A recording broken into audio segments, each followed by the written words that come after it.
Pronto. O que você falar será usado contra você no dia do juízo. Pessoal, então semana passada nós começamos essa apresentação de 1 João, nós apresentamos a introdução, os pontos que confirmam que a carta foi escrita pelo apóstolo João, apóstolo amado, aquele apóstolo que, como diz o texto, reclinou a cabeça do peito do Senhor e na ceia do Senhor. E ele veio juntamente com Paulo, Pedro, Judas combater falsos ensinamentos ou falsos mestres que adentravam no meio da cristandade evangélica daquela época, nos cristãos do primeiro século. Então eles combateram basicamente o falso ensinamento que provinha, que emanava do gnosticismo da época. O gnosticismo era uma seita religiosa que acreditava nessa iluminação especial e, e nela havia vários braços de entendimento e ensinamento. Da promiscuidade, no sentido de que a matéria é má, então, se a matéria é má, não tem como ela se converter. Então, eu vivo a vida de forma relaxada. Aplicando nos dias de hoje, é aquela pessoa que acredita na salvação eterna e vive pecando e diz: Não, eu sou salvo, uma vez salvo, salvo para sempre. Eu acredito no que Calvino falou, a doutrina da salvação eterna e vive a vida de pecado. E isso é totalmente antibíblico, porque as pessoas esquecem, e o próprio apóstolo João vai citar isso, mais à frente, se Deus quiser, nós iremos ler esse texto, que aquele que nasceu de novo, a semente de Deus que nele habita, não permite que ele viva na prática contínua do pecado. Então, se tal pessoa se denomina cristão e ela vive, ou ele vive, uma prática contínua, sem arrependimento, sem quebrantamento, sem uma manifestação de humildade para que ore por mim, para que a pessoa possa falar, ore por mim, eu vivo uma luta muito grande com esse tipo de pecado e por aí vai, é pouco provável que essa pessoa tenha conhecido verdadeiramente o Senhor Jesus. E nesse contexto de João, tem esse grupo que se achavam iluminados, e esses que eram iluminados, somente o conhecimento seria através deles. Por isso que João fala que aquele que anda na luz, né, não caminha nas trevas. João mostra a verdadeira luz, que é Cristo. A nova era, os ensinamentos da nova era nos dias de hoje, eles sempre pregam essa questão da luz interna. A luz interna. A religião da nova era sempre ensina essa perspectiva de você olhar para dentro de si e procurar a resposta. O budismo trata muito dessa essa introspecção, essa análise interna. Internamente, irmãos, como diz o cântico, não há nada de bom em nós. A Bíblia fala no livro do profeta Jeremias que corrupto e enganoso é o coração mais do que todas as coisas. Quem o conhecerá? Então, se o meu coração é corrupto, o meu coração é enganoso, como eu vou ouvi-lo? Ouvirei primeiramente a palavra de Deus, e quando a palavra de Deus corrigir, me conceder um novo coração, tirar o de pedra e colocar o de carne, como disse Ezequiel, então sim, as minhas vontades serão direcionadas ao Senhor. Biblicamente falando, deveria ser assim. Então, se eu sou nova criatura, eu busco as coisas de Deus, como disse Paulo. Eu busco as coisas do alto. Eu quero Deus, eu quero ser mais parecido com Cristo. E quando eu peco, eu me sinto mal, eu me sinto quebrantado, eu choro, eu lamento. Eu não tenho prazer no pecado, eu não tenho prazer em me lambuzar nas migalhas dos porcos. Quando eu caio ou estou nessa situação, o que acontece? Eu choro, eu clamo e digo, meu Deus, na casa de meu pai tem tanta coisa boa. E eu tô aqui passando fome no meio dessa sujeira. Eu vou me levantar e vou sair daqui agora. Então, João combate esses falsos ensinamentos. Hoje, semana passada, nós tratamos um pouquinho mais desse assunto. A gente vai continuar lendo os textos que não foram lidos, no caso, a semana passada, para que possa assim, nos conceder uma compreensão melhor e maior. Eu ver que eu estou mexendo aqui nas coisas. Aqui, beleza. Então vamos lá. Então, João combate esses erros, que são inúmeros, como eu falei. Pedro combatia essa promiscuidade, esse falso ensinamento até de alguns negarem a vinda do Senhor, uma vida carnal, sem esperança. Judas, da mesma forma, os líderes movidos pela carnalidade, pela sensualidade, e como nós observamos no meio da cristandade evangélica.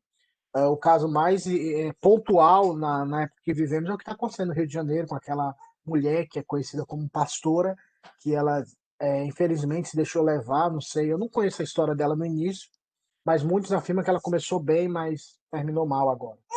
Mas aquela perspectiva de achar que era iluminada e entre outras coisas, tinha autoridade, e foram descobrir que a promiscuidade era até dentro da família, entre os irmãos, a prática do sexo é, pecaminoso, né? A troca de casais, é um negócio, como dizia minha mãe, é uma esculhambação só. Então, que Deus tenha compaixão de nós. Isso é para nos alertarmos, irmãos, porque nós, sendo pecadores, precisamos todo santo dia estar aos pés de Cristo. E dizer, Deus me ajude, me perdoe, me faça conhecer o teu nome, se revela a mim, não permita que eu seja entregue à minha própria sorte, mas ajuda-me. Tem um livro muito bom, já não sei se eu já falei, se vocês quiserem um dia ler, Vocação Perigosa, pastor Paul Tripp. Ele fala dessa. Ele é pastor aqui americano. Ele é pastor aqui americano. Ele é americano. E nesse livro, Vocação Perigosa, o pastor Tripp, ele fala que a vocação pastoral de presbítero, e ele amplia para a liderança da igreja, é tão perigosa que se você não buscar a Deus diariamente, você pode cair numa vida religiosamente correta, mas você está caminhando para o inferno, porque às vezes você se acha superior aos demais, como aconteceu no contexto de João, e você acha assim, eu não preciso ouvir. Quem vai trazer a palavra hoje? A irmã Sandra, não preciso ouvir ela não. Ela que precisa me ouvir. Eu sou pastor, eu sou presbítero, mas só que a irmã Sandra não vai falar da vida dela, a irmã Sandra vai falar da Bíblia. Então, nesse livro, ele trata essa perspectiva que, às vezes, nós, líderes, pastores, temos a tendência de ensoberbecermos-nos, mas por causa dessa questão do conhecimento, da iluminação, e acharmos que não temos necessidade de ouvir outras pessoas. Não temos a necessidade de sentar e ouvir outra pessoa, de aprender com outra pessoa. Nós só queremos falar, falar, falar. E se não tivermos esse cuidado, vamos caminhar no caminho de Satanás, da soberba e do orgulho. Então, nesse livro, Vocação Perigosa, ele traz testemunho de pastores que deixaram de ler a Bíblia, achando que a Bíblia não era mais suficiente para ele, porque ele já sabia de tudo. Mostra logo o caminho os passos para a queda. Por isso que o texto de Apocalipse fala: lembra-te de onde caíste. Porque a queda não foi naquele momento do futuro, foi lá atrás, quando a pessoa parou de ler a palavra, parou de orar, parou de buscar Deus no secreto, no íntimo, e começou a viver só no aspecto externo. Quando as pessoas te veem, você ora, quando as pessoas te veem, você lê Bíblia, quando as pessoas te veem. Então, não pode haver esse aspecto dúbio. E Tiago fala, né? Homem de ânimo dobre. Você é como as ondas do mar, levado para lá e para cá. Então, esse livro é muito bom. É direcionado a líderes, pastores e presbíteros. Mas todos, como cristãos, precisamos ter essa noção. Em síntese, o livro ele resume assim: todo dia precisamos da graça de Deus, irmãos. Todo dia. Todo dia precisamos dizer: Deus, me ajude. E quando dormirmos, dizer: Deus, obrigado por essa noite. Obrigado por esse dia, abençoe essa noite. Sempre temos essa noção de dependência de Deus, sempre. Foi o que Elias falou no Antigo Testamento. Eu vivo diante da face do Senhor. Elias falou isso para cá, eu estou diante da face do Senhor. Ou seja, eu vivo diante dele. Ou seja, para mim, ele está aqui toda hora do meu lado. Para mim, ele está toda hora que eu estou com ele e ele está comigo. Então, essas pessoas que alegam essa iluminação especial, elas têm essa tendência de não ouvirem ninguém. Esse é o contexto.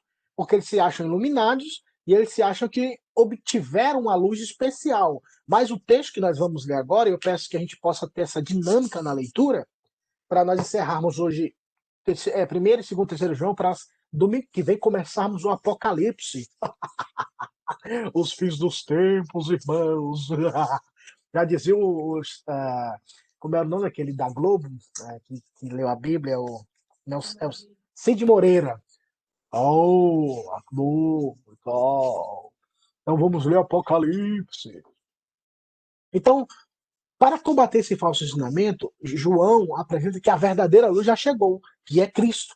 Então vamos ler lá, abra sua Bíblia, no celular ou papel, papel e leia. Vamos ler os textos. 1 João, capítulo de número 2, versículo de número 8. 1 João 2,8.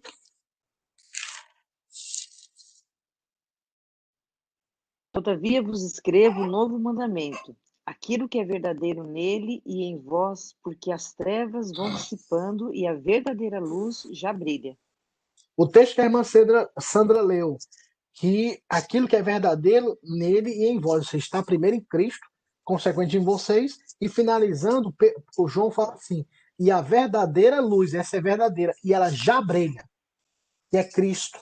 Não é uma luz secreta, não é um aspecto místico onde você vai procurar onde é que eu posso encontrar através de experiências ritualísticas ou de iluminação especial. Essa luz já brilha, o nome dela é Jesus Cristo. É igual à vontade de Deus. No mundo pagão, para as pessoas entenderem a vontade dos deuses, elas faziam sacrifícios, elas ficavam procurando. Quem já assistiu um filme de mitologia grega, Troia, ou entre outros filmes que falam dessa época, você vai ver que ele fala, vamos descobrir qual a vontade dos deuses. Então eles faziam sacrifício, consultavam os oráculos, consultava os tidos profetas para saber a vontade dos deuses. Então, na Bíblia Sagrada, na vida cristã, a vontade de Deus já foi revelada, está na Escritura. Então, nós já temos a vontade de Deus.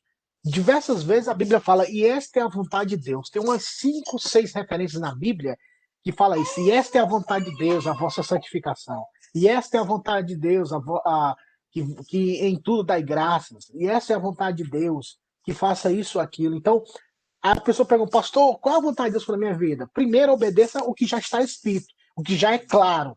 Aí, consequentemente a isso, você vai entendendo na caminhada cristã o que Deus tem para a sua vida. Você vai aprendendo isso de forma experimental, desde o momento que você obedece o mandamento objetivo, que você vai encontrar diversas vezes na Escritura. Mas o nosso erro, irmãos, é que nós temos repetido várias vezes nessas aulas. Nós não amamos as Escrituras como deveríamos. Nós não aprendemos com a Escritura como deveríamos. Aí, quando vê um falso mestre falando bonito, dizendo que é iluminado, como aconteceu no contexto de João, nós aceitamos ou passivamente, nós aceitamos ou não questionamos. Mas quando nós temos a Bíblia, nós falamos, irmão, tipo, mas a Bíblia diz isso. Nós contrastamos. Se a pessoa vem com falso ensinamento, a autoridade mas a Bíblia diz isso. Mas a Bíblia diz isso. Isso é que tem que ter na boca do cristão. Uma coisa é nós temos a nossa opinião. Você pode ter sua opinião, mas no tocante à vida eterna, a espiritualidade e a vida da igreja, a opinião ela é secundária. O que vale é a escritura sagrada. Então você vai encontrar uma pessoa que é de Deus, no sentido de liderança, de, de maturidade, quanto mais você ouvir escritura na boca dessa pessoa. Quanto mais você ouvir Bíblia na boca dessa pessoa. Porque se for falar de experiência, vamos chamar, sei lá, os poetas da vida, a pessoa que viveu 100 anos aí, vovó, vené. E eles, se for baseado em experiência, a gente chama esse povo. Mas a igreja tem uma autoridade que se chama Escritura. E ela tem que estar na nossa boca para combatermos os falsos erros e falsos ensinamentos. Esses falsos mestres negavam até a necessidade de redenção, ou mesmo ajuda celestial para vencer os pecados. Diante disso, João os contrasta com a verdade bíblica. Vamos lá agora ler 1 João, capítulo de números 1, versículo 5 ao 10. Quem achou, leia, por favor. 1 João 5 ao 10. Ora, a mensagem que da parte dele temos ouvido e vos anunciamos é esta. Só um minuto, Valcinha. Só um minuto. Olha só o que a Val leu. João está falando, olha, nós estamos falando para vocês, não é o que a gente acha, é o que nós ouvimos dele. A palavra é dele, a autoridade é dele. Então a gente só vai transferir e pregar, anunciar o que ele falou para nós, o que ele tem falado. E é esta. Continua, Valzinho. E é esta, que Deus é luz e não há nele treva nenhuma. E se dissermos que mantemos comunhão com ele e andarmos nas trevas, mentimos e não praticamos a verdade. Se, porém, andarmos na luz, como ele está na luz, mantemos comunhão uns com os outros, e o sangue de Jesus, seu Filho, nos purifica de todo pecado. Se dissermos que não temos pecado nenhum, a nós mesmos nos enganamos. E a verdade não está em nós. Se confessarmos os nossos pecados, ele é fiel e justo para nos perdoar os pecados e nos purificar de toda injustiça. Se dissermos que não temos cometido pecado, fazemo-lo mentiroso e a sua palavra não está em nós. Obrigado, Val. Olha só o que João fala, ele repete 2 vezes, no 8 e no 10. Se dissermos que não temos pecado, se dissermos que não temos cometido pecado nenhum, porque esses líderes nessa época, meus irmãos, e é bom a gente entender esse contexto, eles se achavam perfeitos, como se não tivessem pecado. E se a gente for teologizar, eu gosto muito de ser prático. Eu sei que tem um momento, tem a hora certa da gente teologizar, rasgar o vernáculo da teologia com nomes, com palavras, mas o contexto, a gente tem que entender o contexto e o público.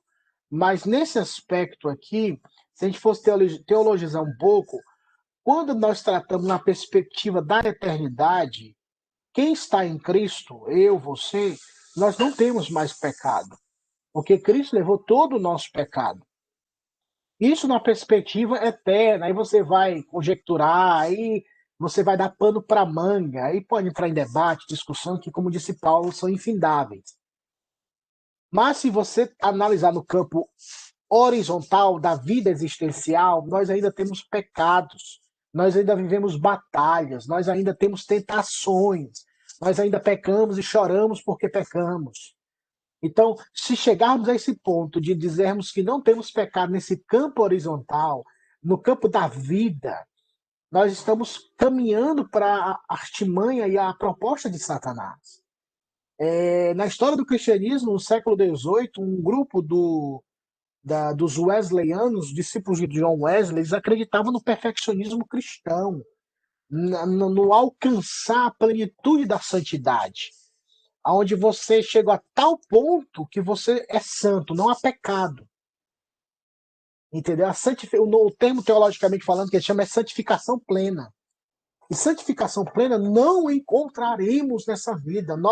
O texto bíblico nunca fala que encontraremos ou que busquemos a santificação plena, mas que nós busquemos a santificação. E essa santificação é ação contínua, onde você vai crescendo diariamente em graça e conhecimento do Senhor, antes crescer na graça e no conhecimento. Como disse Paulo aos Colossenses, mortificai os vossos membros, você mortificai. Ou seja, um processo que é diário, que é contínuo, até o dia da morte. Ou até o dia que o Senhor rasgar os céus e dizer, vinde benditos de meu Pai, possui por herança o reino que está preparado para vós outros. Então, essa batalha é eterna, pode ser velhinho, pode ser velhinha. A pessoa fala que só jovem, adolescente tem as suas lutas. Qualquer faixa etária da idade tem lutas. Algumas lutas diminuíram por causa da experiência, a pessoa vê que não tem tanta necessidade, mas elas ainda perturbam. De uma hora para outra vem. Buf, você às vezes fala, meu Deus, o que aconteceu? De uma hora para outra vem o problema, vem a tentação, vem o pecado. Porque essa batalha é contínua. Então, quando nós negarmos essa realidade, nós estamos caminhando para o engano. E esses falsos mestres, eles falavam tais coisas não porque eles queriam só teologizar, mas porque eles queriam chancelar, autenticar a autoridade deles. Nós somos perfeitos e vocês têm que ouvir a nós. Vocês têm que ouvir a mensagem que trazemos, porque nós encontramos a luz e não temos pecado, porque nós encontramos a perfeição, essa experiência mística. Então ele já combate, João combate. Puf. Aí João vai se direcionar àqueles que são crentes.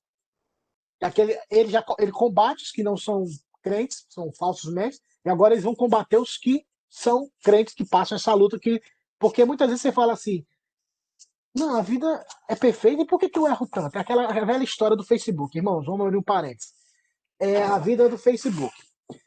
Facebook, todo mundo ri, todo mundo é feliz, todo mundo tá maravilha. E casais lá, tanto em Brasília como em outras regiões, que eu tive a oportunidade de conversar com alguns casais, alguns ficam falando, nossa, mas a vida do fulano, sorrindo, é feliz. E a pessoa fala que nunca no relacionamento teve uma discussão, nunca teve um problema no relacionamento de não sei quantos anos. Aí eu falo assim, olha, primeiro de tudo, a gente tem que entender uma coisa: mentir é pecado. Às vezes a pessoa quer mostrar um estereotipo que ela não é, desculpa, que ela não obteve, mas para manter o aspecto externo.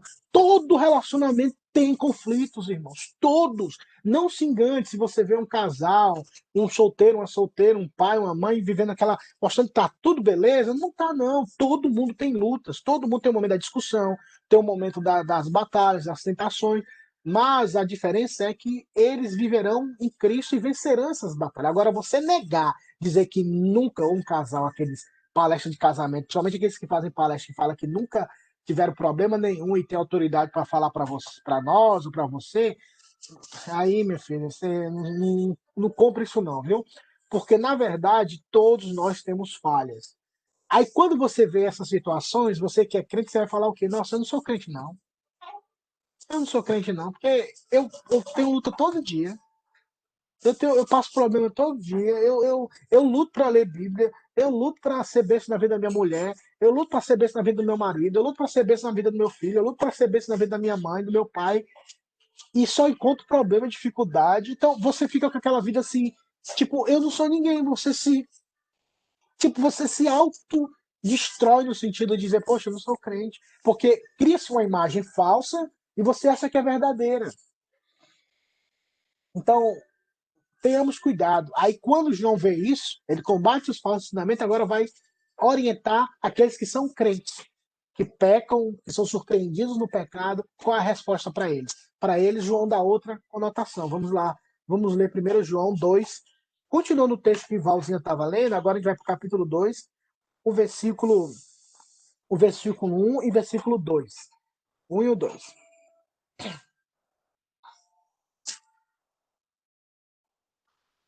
Filhinhos meus, essas coisas vos escrevo para que não pequeis. Se todavia alguém pecar, temos advogado junto ao Pai, Jesus Cristo o justo. E ele é a propiciação pelos nossos pecados, e não somente pelos nossos próprios, mas ainda pelos pecados do mundo inteiro. Agora João se direciona aos seus filhinhos. Lá na frente a gente vai ver uns textos quando João fala assim: esses não pertenciam, não eram do nosso grupo, por isso que saíram do meio de nós. Agora, quando é do grupo, ele fala filhinhos, se direciona aos crentes, aos cristãos. É possível pecar? É. Mas ele orienta: olha, não pequem. Mas se, a condicional. Mas se pecar, temos um advogado, o auxiliador. É o mesmo termo da palavra grega usada para Espírito Santo lá em João 16. O consolador, aquele que irá auxiliar, aquele que estará do lado. Aí, só para vocês entenderem um pouco, que com certeza vocês vão ler em livros, eles usam a palavra grega, que é bem conhecida como parakletos, que é a palavra que fala aquele que está do lado. É aquele que julga, é aquele que apoia, aquele que dá o suporte. Eu tive na minha fase, na minha juventude, a gente brigava, tinha brigas na rua antes de conhecer o Senhor, então era quase que inadmissível quando era que era 10 contra 1. A gente sempre gritava, só os dois, só os dois. E só era tipo um contra o outro. Pronto. Na época da honra, hoje em dia não existe mais isso não. Hoje em dia a pessoa esfaqueia a outra, mata a outra pelas costas. E teve uma confusão e o pessoal queria bater num determinado camarada, mas eram muitos, né? E um amigo, um irmão em Cristo, hoje ele está com o Senhor, Dino César Hipólito da Silva. Foi um amigo, um irmão. E esse outro que estava para apanhar, ele correu para dentro da igreja. Uma igrejinha Assembleia de Deus. Em frente a uma pracinha lá do meu bairro. E todo bairro tem uma pracinha, tem a igreja católica e a pracinha no meio, né? Aí acaba a missa, todo mundo fica lá pecando. E esse se escondeu lá e os caras que queriam pegá-lo não tiveram coragem de entrar na igreja do pastor. Aí o Dino, que era amigo desse cara, entrou dentro dessa igreja e abraçou esse cara e levou ele no meio da multidão. Ninguém teve coragem de tocar nesse cara. Claro que respeito, tem um lado espiritual também, mas foi tão linda essa cena que todo mundo esperava a briga, a discórdia, mas na hora que ele abraçou e vamos, eu vou te levar pra cá, ninguém vai mexer com você não.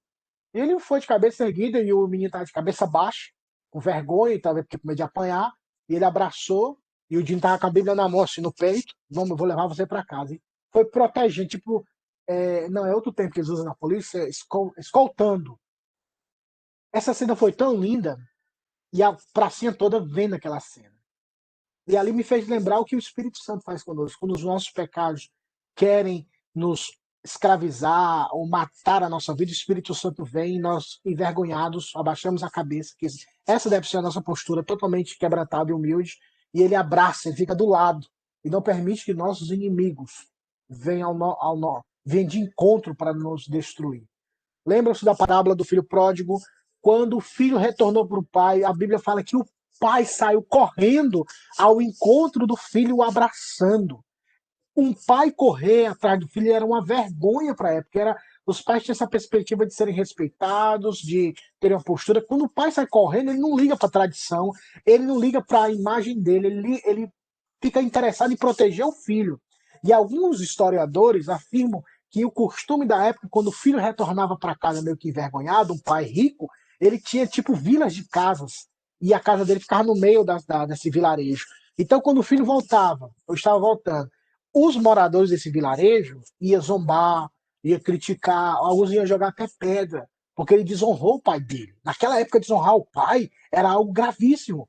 E esse rapaz seria injuriado, até mesmo apedrejado. E o pai corre para defender aquele filho da vergonha, defender aquele filho, talvez do apedrejamento. Porque quando o pai o abraça, todos os seus algozes, aqueles que tentam ou tentarem tripudiar a vida daquele jovem, é protegido pelo pai. O Espírito Santo faz isso com você, faz isso com a Sandra, com a Val, com o Jonas, comigo, com os nossos familiares. Quando nos voltamos para Deus, como diz o texto, nós temos um advogado. Esse advogado, ele está pronto a defender nossa causa. Ele não cobra por hora. O horário dele é eterno. Uma hora com Cristo é uma eternidade para nós de proteção, de socorro. Então, se pecarmos, meus irmãos, nós temos um advogado. Não peque, mas nós somos falhos. Nós temos ainda essa inclinação pecaminosa que deve ser mortificada, como disse Paulo, dia após dia. E até esse dia, onde nos encontraremos com o Senhor, nós teremos batalhas, mas nas batalhas da sua vida, você tem Cristo, você tem um advogado do seu lado. Nunca esqueça disso, viu? Nunca esqueçamos. Jesus Cristo é o nosso advogado. Ele está pronto para perdoar os seus pecados. Pastor, pequei ontem à noite. Peça perdão. Jesus pode perdoar. Confesse a Ele o seu pecado. Diga, Deus me ajude. Eu pequei, eu errei, mas eu preciso tanto do teu perdão porque eu sei que eu fiz errado. Porque sempre você estará. Ah, não, pastor, mas fiz de novo. Peça de novo. Fiz de novo. Peça de novo. Porque até um dia a alva vai rasgar e essa flor vai. A semente vai germinar e vai nascer e vai dar bons frutos. Agora, deixar Jesus porque é falho, não tem salvação em outro. Não tem perdão em outro. Você vai para onde? Perdão e salvação só em Cristo. Então, para nossas vidas, João também aplica isso. E para quebrar esse dilema, ele fala não só por nós, mas pelo mundo todo. Não todas as pessoas, mas todas as tribos, povos, línguas e nações. Não é só um grupo iluminado, um grupozinho pequeno, mas são milhões e milhões e milhares de milhares, como disse Apocalipse. O próprio João, quando teve a revelação que a gente vai, se Deus quiser ver esses textos, ele fala que viu uma multidão diante do trono do Cordeiro, que era milhões de milhões e milhares de milhares. Tipo, era algo extremamente gigantesco. Então nós não podemos comensurar, nós não podemos chegar a um cálculo e dizer quantos... Eu tive um professor de física, sempre esses caras que querem ser muito inteligente, eles vêm com umas coisas meio doidas. E eu estava na escola dominical lá em Fortaleza, e esse cara era professor tinha mestrado em física, e ele falou que calculou quanto tempo seria a eternidade. Como é que é? Ele falou quanto tempo seria a eternidade. Ele fez um cálculo lá. Eu falei, cara, como é que tu chega a essa conclusão se o que é eterno, não tem fim? E tu calculou quanto tempo vai ser a eternidade? Aí ele se baseou com o que Pedro falou, que um dia para o Senhor é como 1000 anos e 1000 anos como um dia. Aí ele criou um cálculo baseando em 1000 anos vezes um dia, que é 24 horas, e fez um cálculo doido lá e chegou a uma conclusão de um número tão extenso que ele calculou quanto seria o tempo da eternidade. Olha a loucura. Eu falei, rapaz, você perder esse tempo fazendo isso, você podia estar lendo Bíblia, orando, porque eternidade é eterno, não tem fim, Zé Mané. Mas aquela arrogância de mostrar que é experiente, que sabe mais que os outros, faz a pessoa até rir da pessoa. Mas a pessoa falou assim: nós calculamos, chegamos, quanto tempo será a eternidade? Oh, meu Deus. Então, para todos sempre, não só para vocês, os iluminados, é para todas as pessoas que estão em outros países, em outras religiões, em outras etnias, em outras raças. Deus vai salvar através do seu sangue. Então nós não devemos ficar nesse mundo de panelinha, que é só para nós. Tá bom? So far, so good? Vamos lá. Ah, tô rasgando meu inglês. Meu inglês cabe na folha de papel. Vamos lá. Esse grupo afirmava que sem eles o verdadeiro conhecimento místico não seria possível. Foi o que nós já lemos semana passada, quando João fala que a unção permanece em vós e não teis necessidade que ninguém vos ensine. Segundo esse grupo, os homens não escapam das trevas. Diferentemente, João afirma que eles devem receber a luz que já brilhou nas trevas. Foi o texto que foi lido pela Valzinha, que é o versículo 9, que ela leu dos 5 ao 10. Os falsos profetas são do mundo, por isso que o mundo ouve. 1 João 4,5, vamos lá. A nossa missão, enquanto você encontra essa passagem para ler, a nossa missão, irmãos, é sermos fiéis à palavra. Se ouve ou se deixa de escutar, não é nossa missão. Nossa missão é pregar, falar. E Deus vai dar arrependimento para aqueles que pertencem a Ele. Quem achou, leia 1 João 4,5. Eles procedem do mundo, por esta razão falam da parte do mundo, e o mundo os ouve.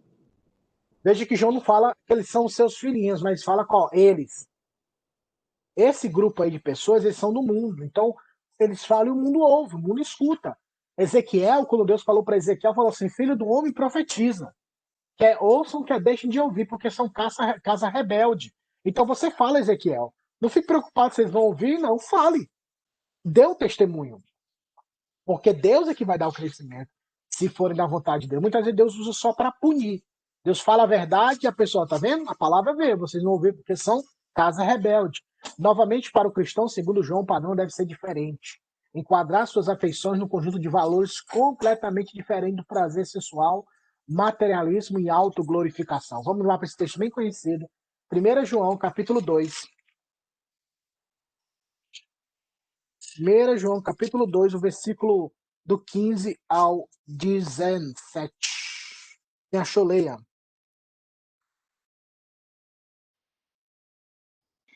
Não ameis o mundo, nem as coisas que há no mundo.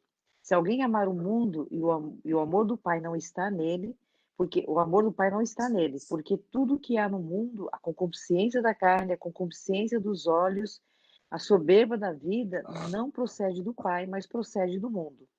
Ora, o mundo passa bem como a sua concupiscência. Aquele, porém, que faz a vontade de Deus permanece eternamente. Não ameis o mundo. Não amem o mundo incondicionalmente, é isso que João está falando. Tudo que é no mundo, os três pontos, que é a concupiscência da carne, quer ser os desejos, as inclinações da carne, as inclinações dos olhos. Hoje a gente vive num mundo muito estereotipado, irmão. Minha mãe que falava isso, né? Meu filho, só vale quem tem. Acho que era essa frase que ela dizia. No mundo hoje é assim. A pessoa te trata bem se você tiver dinheiro, se você tiver documento, se você for de uma família influente. Tudo isso dentro da igreja também, meus irmãos, infelizmente. Não deveria ser assim. O desejo da carne, o que o olho vê e a soberba, a vaidade da vida. Essas três coisas, elas passam. Elas passam. O desejo carnal muitas vezes dura uma noite, um copo, minutos, segundos, horas, e depois acaba. Quando você também vê a concupiscência dos olhos, tudo que é bonito hoje, amanhã vai envelhecer, vai se deteriorizar, vai morrer e acabar. Às vezes, isso acontecia muito. Eu estava em Brasília, e quase toda semana tinha uma reportagem de uma mulher que morreu numa. Nada contra quem faz isso, né? Cada um cuida da sua vida. Mas naquela questão de ficar mais bonita, botar seios, tirar a barriga, tudo, tipo plástica, lipoaspiração, esses fatores que podem ser alcançados através de uma boa alimentação e exercício, só que vai demorar mais, eles querem rápido, porque eles querem ser, alguns por pura vaidade, pela soberba da vida.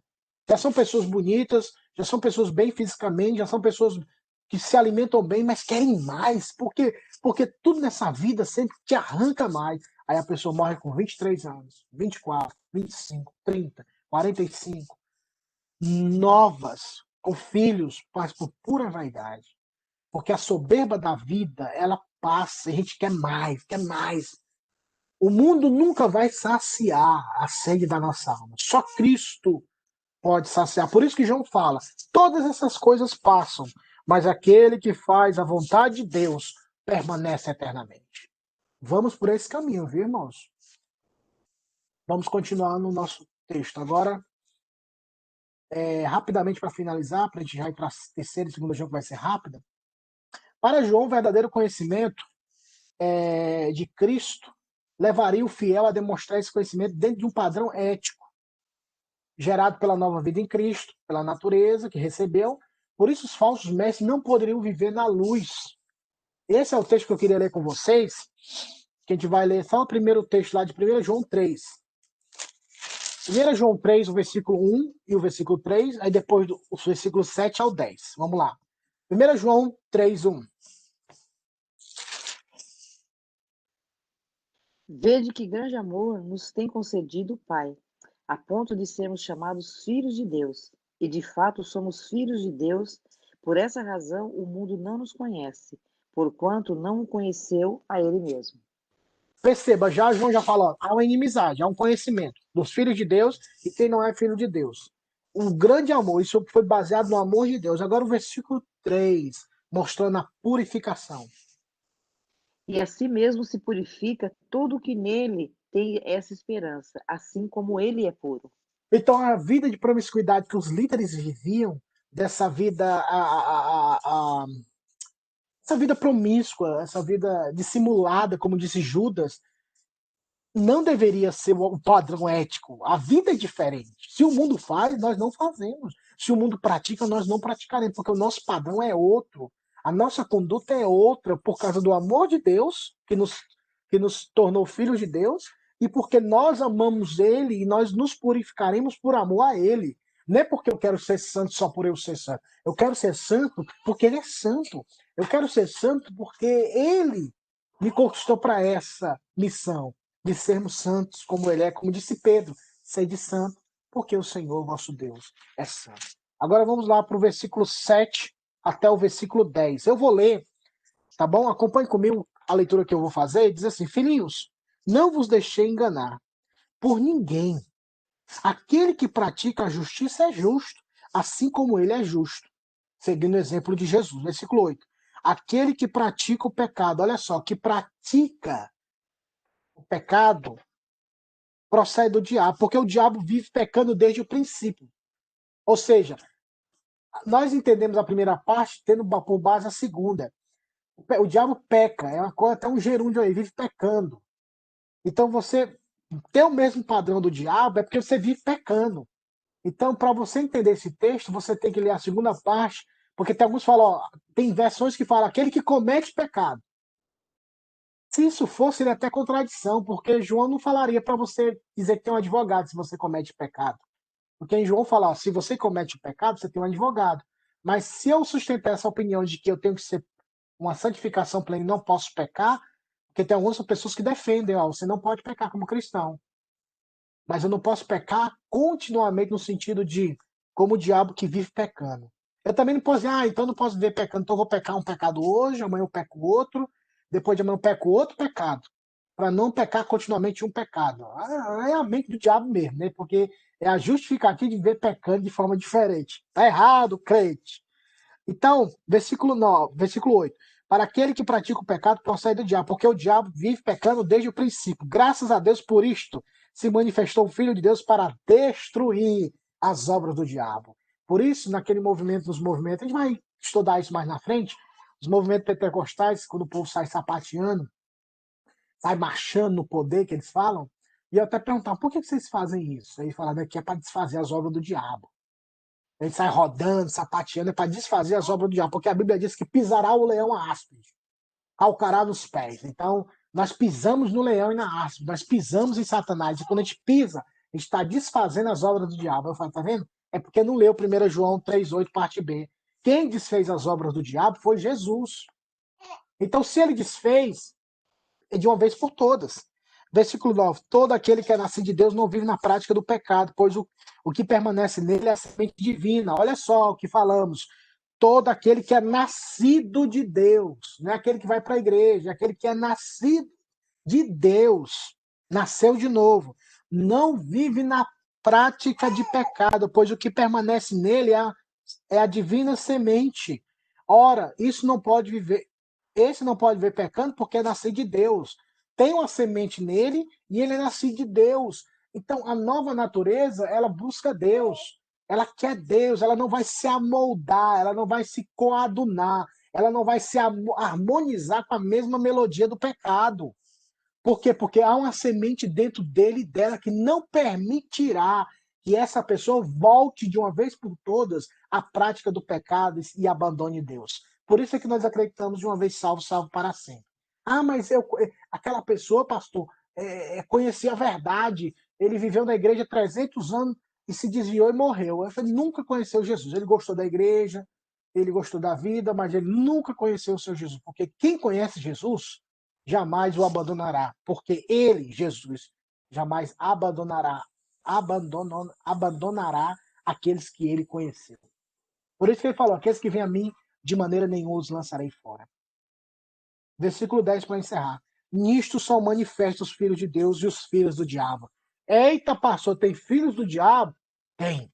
Eu tive uma professora de teologia do Antigo Testamento que ela dizia assim: todo mundo fala que há várias religiões no mundo, mas na verdade só existem duas religiões no mundo: a de Deus e a do diabo. Todo aquele que não pratica a justiça não procede de Deus. Essa justiça não é justiça social, Black Lives Matter, entre outras coisas. Justiça social, ou a justiça que a Bíblia fala, é a justiça de Cristo. É a justiça de Deus, que provém de Cristo. É a justiça que é perfeita, que não é politizada, que não é arrebanhada para determinado lado A, lado B, lado C de política, mas é a justiça de Cristo. E aquele que não ama o seu irmão. O amor é uma base fundamental. A conduta daqueles que carregam falsos ensinamentos era de fato extremamente abominável. A tal ponto de João aconselhar que não orem por aqueles que tenham cometido tal pecado para a morte. Vamos lá, alguém para mim, por favor, leia 1 João 5, 16 e 17.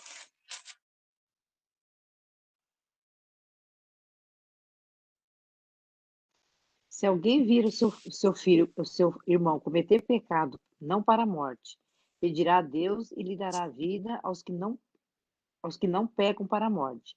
Há pecado para a morte, e por esse eu digo que não rogue.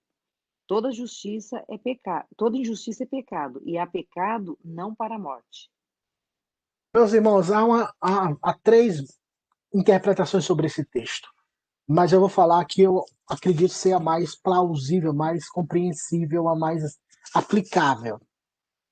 O João está combatendo falso ensinamento, falsos profetas, falsos mestres. Quando ele fala do pecado para a morte, tem a conotação de um pecado da apostasia. Muitos teólogos e estudiosos da Bíblia, eles confirmam esse pecado. Uns falam que é adultério, uns falam que é a blasfêmia contra o Espírito Santo, e abre-se o leque. Mas no contexto da carta, a gente sempre tem que entender o texto dentro do seu contexto. Então, João está combatendo o falso ensinamento daqueles que chegaram ao ponto de apostatar da fé, de abandonar a fé, abandonar os ensinamentos bíblicos e viverem um padrão totalmente diferente, ou seja, negam o Senhor que os salvou, negam aquele que é o Redentor, negam aquele que é o Deus Todo-Poderoso e estabelecem ensinamentos, erros doutrinários. Esses, de fato, apostataram.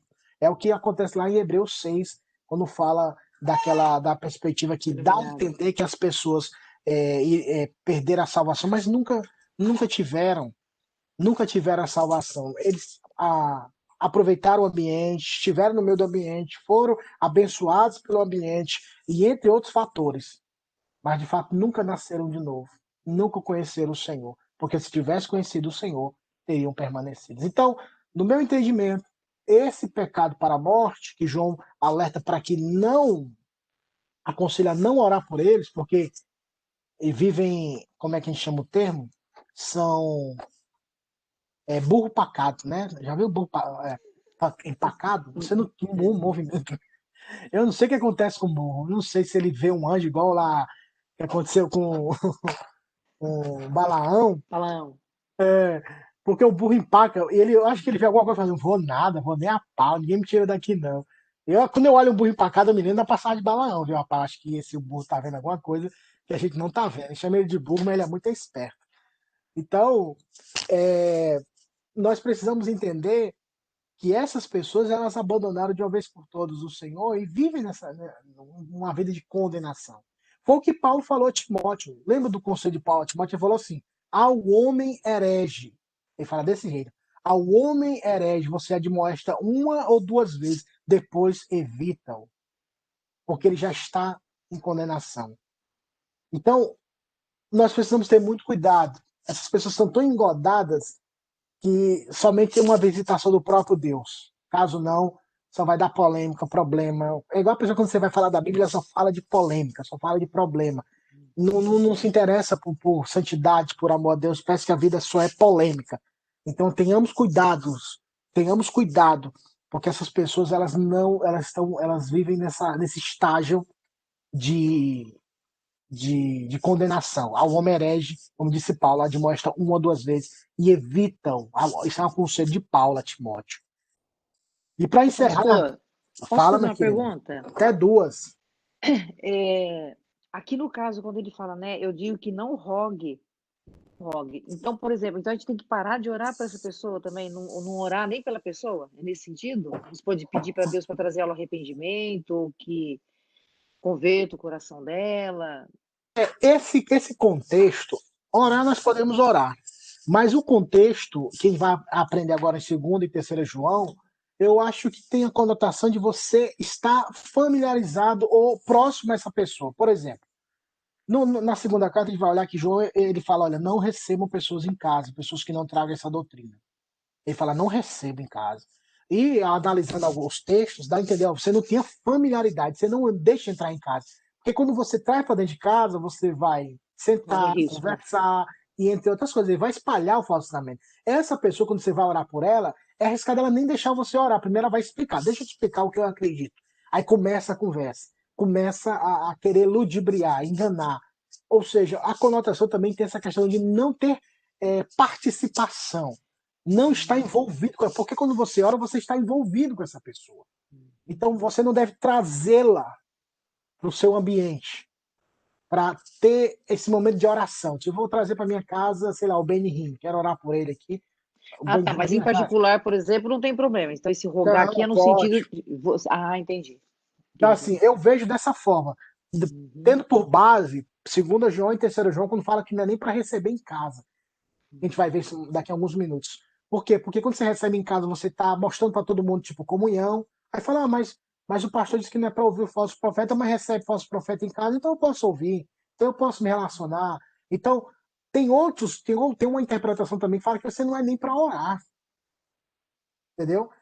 Não fica claro. Por isso eu falei que há praticamente 3 interpretações ou 4. Porque o rogar aqui também poderia ser falar com a pessoa. Rogar para ela. Entendi. Até porque a pessoa, você está com a comunidade, você está falando para líderes. Você, vamos supor, a irmã Sandra é líder de um grupo. Eu falo, ó, vamos orar pelo falso profeta tal.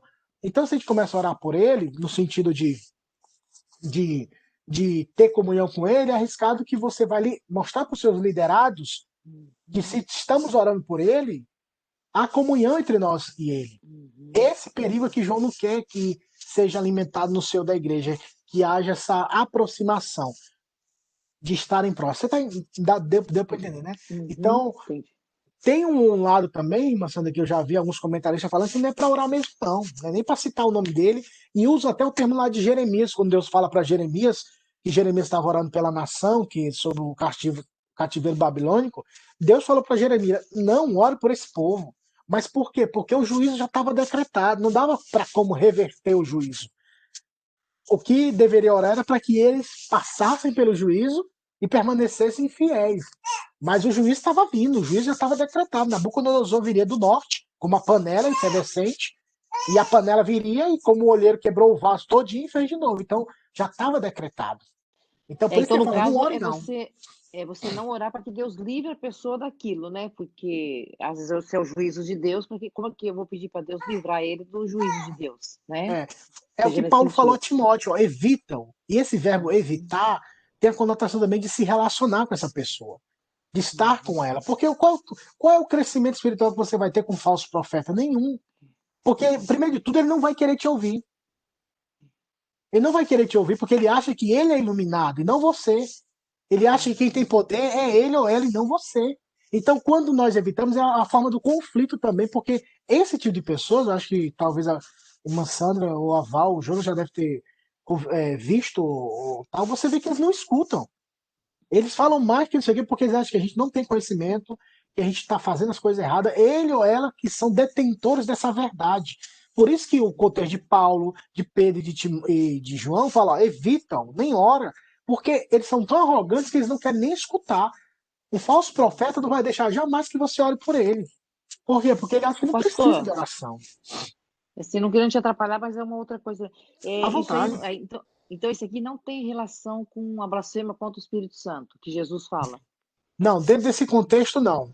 Ah, tá. A blasfêmia tem Uhum. um contexto lá no Evangelho de Mateus, mas nesse contexto, a apostasia. E a apostasia é um desdobramento que dá ou deu, que é negar o Pai, o Filho e o Espírito Santo. Não só o Espírito Santo, mas a Santíssima Trindade.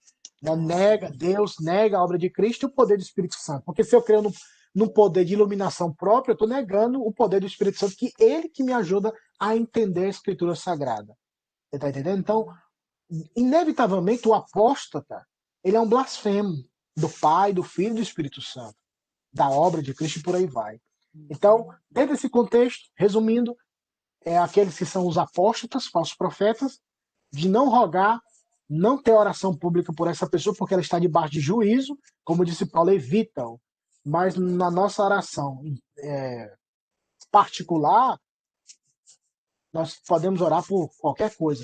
Mas, desde que essas orações, como disse o próprio apóstolo João, seja conforme a vontade de Deus. Se nós orarmos conforme a vontade de Deus, diz João, ele nos ouvirá. Então, os falsos mestres não sabiam que tudo nascia primeiro em Jesus e não em nós. 1 João 4,19 diz assim: nós amamos porque ele nos amou primeiro. Tudo isso os falsos profetas não entendiam. Que tudo começou em Cristo, não em nós. Se nós amamos Cristo hoje, meus irmãos, é porque ele nos amou primeiro. Tudo começa nele e tudo terminará nele. Então, tudo ok, irmã Sandra, ok? Sobre esses assuntos, espero ter ajudado. Qualquer coisa a gente pode conversar mais sobre isso depois, para ampliar mais. E vamos lá para a segunda carta. É uma carta pequena, poucos versículos. A gente vai dar tipo um jump nas duas aqui, um pulo rápido, porque não tem muito o que falar. Foi escrita por João, diferentemente da primeira carta, a segunda carta é uma carta destinada a uma igreja, chamada Senhora Eleita e seus filhos. Como diz lá em 2 João, se você abrir comigo a Bíblia, você vai ver a 2 João, versículo 1, tem nem capítulo, né? João saúda a saúde dessa senhora eleita. Versículo 2 ao versículo 6, João fala que ele fica muito alegre, porque os seus filhos, que não são, que ele tratava os irmãos como filhinhos, eles andam na verdade. Versículo 4. De acordo com o mandamento que recebemos da parte do Pai. Olha só, João sempre atrela. Não é eu que estou ensinando, não é minha autoridade. É o ensinamento que vem do Pai, de Cristo, e vocês andam nessa verdade. Por isso que eu estou demasiadamente alegre e sobremodo feliz, porque vocês andam na verdade. Aí no versículo de número 7, basicamente João escreve a segunda carta para avisá-los a não darem hospitalidade para falsos mestres. Versículo 7, alguém lê para mim, por favor, o 7, que é só um verso, dá para ler. Versículo 7.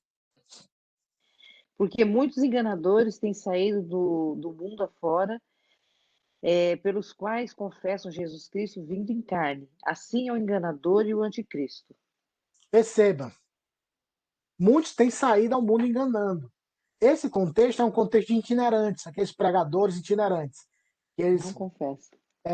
E eles ficam na casa da pessoa, disseminam o mal, o falso ensinamento, e aqueles que eles vão para casa, a outra comunidade ou a comunidade vê, nossa, mas fulano recebeu um falso profeta. Então, Então não é falso profeta. Então a gente pode escutar esse cara, porque se, por exemplo, se a Val, que é a mulher que conhece Bíblia, recebeu um falso profeta, então ele não é falso profeta, então eu vou receber também. Se a Val recebeu, eu vou receber também. E assim, como efeito dominó, esse cara vai espalhando o falso ensinamento, porque uma pessoa o recebeu em casa, a hospitalidade, e essa pessoa ficou lá, foi bem tratada, dormiu, passou a noite e conversou. Então, o mostrar hospitalidade é também chancelar, confirmar que aquela pessoa talvez não seja um falso profeta.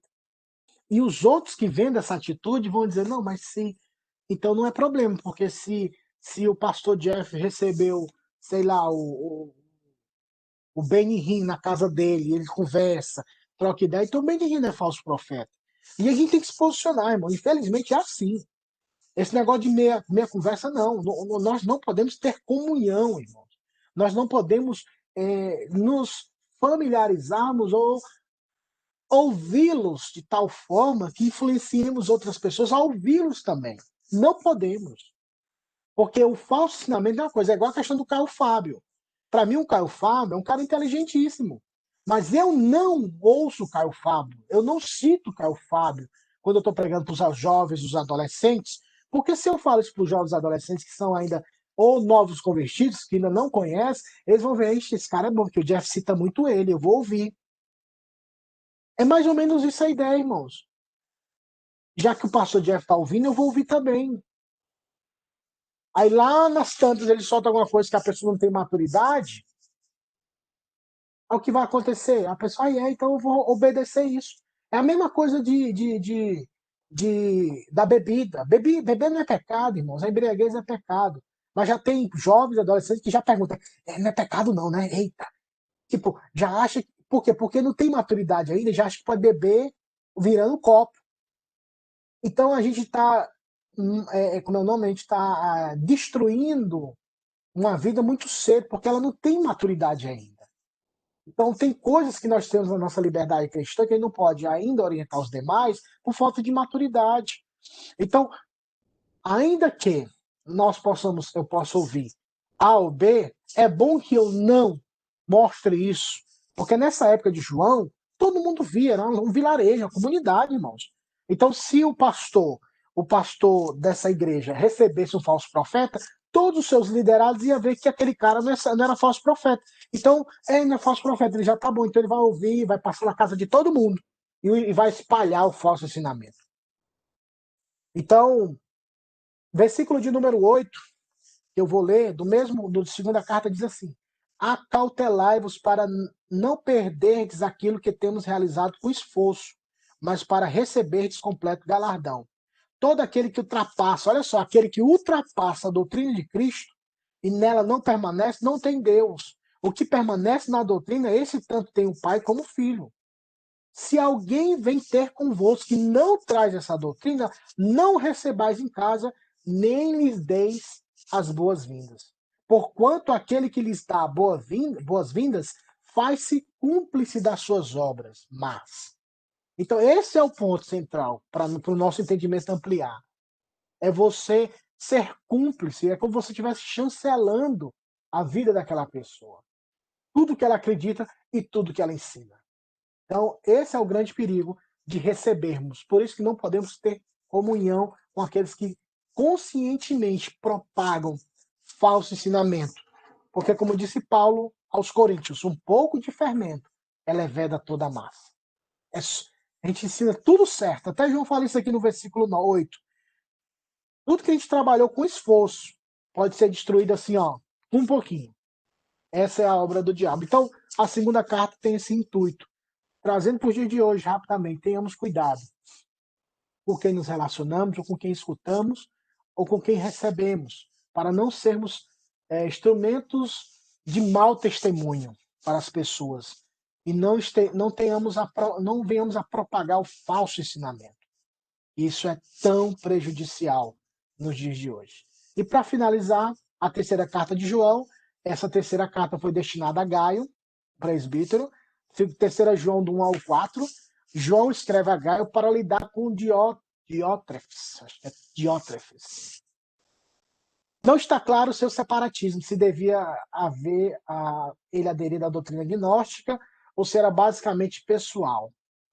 Pode muito ter sido a segunda carta. Então, é aquele negócio que a pessoa entende erroneamente. Ele já não quer receber ninguém, o Diótrofes.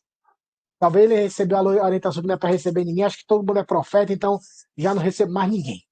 E tem aquela pessoa que é muito. Eu também acho que tenha sido o segundo ponto, que é o mais extremista, né? Ele fica, não, então não vou receber ninguém aqui, não. Tudo é falso profeta mesmo.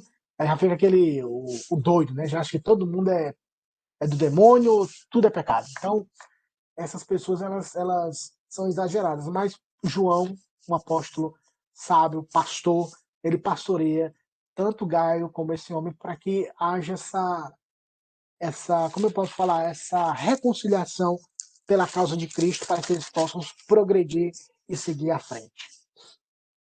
Alguma pergunta, irmãos? Foi um pouquinho rápido, mas as cartas são bem objetivas, a segunda e terceira carta, que tem uma ideia central. Então, Uhum. então esse é o intuito. Resumindo, João escreveu essas 3 cartas. Semana que vem, se Deus quiser, nós iniciaremos Apocalipse, tá bom? Ok. Novamente, vamos ser bem práticos, responder de forma simplória.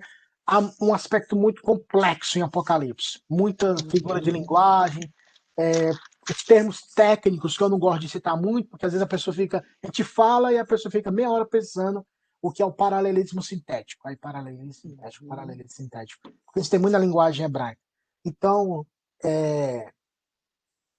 vou tentar explicar de forma basilar, porque tem várias linhas de interpretações. Eu vou tratar da nossa linha, que é a linha presbiteriana, e na maioria dos pontos nós somos conhecidos por sermos amilenistas. Mas também tem aqueles que são pós-milenistas, no mundo reformado. Aí no mundo pentecostal e batista são pré-tribulacionistas históricos ou pré-tribulacionistas dispensacionalistas. Então, são termos que às vezes é isso. Que a Bíblia não fala nesses termos, né, pastor? Não fala, não fala. A Então, Bíblia. isso são linhas de interpretação. Basicamente, no Exatamente. livro do Apocalipse tem 7 linhas de interpretações para o Apocalipse. Mas, como eu falei, eu vou tratar um pouco mais do que acreditamos e tentar evitar muita questão técnica, porque, como eu falei, Sim. depende do ambiente que a gente está, né? Então, o meu interesse é que vocês amem mais a Bíblia e se dediquem mais. E na outra semana eu vou trazer o tópico que nós vamos tratar, terminando a teologia do Novo Testamento, que a gente vai, mais uns 3 domingos, acredito, a gente vai começar um novo tópico que eu vou trazer na semana que vem. Espero que os irmãos gostem e fiquem conosco para que a gente possa estudar de forma bem prática, tá bom? Tudo Joia. bem com vocês? Alguma pergunta a externar? Não, você explica de um jeito assim, bem Obrigado, fácil. guerreira Sandra. Continua orando por nós, para Deus nos dar graça. Pastor, Amém. Fala, querido Jonas. esse estudo que o senhor passa assim no domingo, não tem como a gente ter acesso aí durante a semana para a gente estar lendo, estudando? Tem a gravação, né? Que está sendo gravada agora. E você pode acessar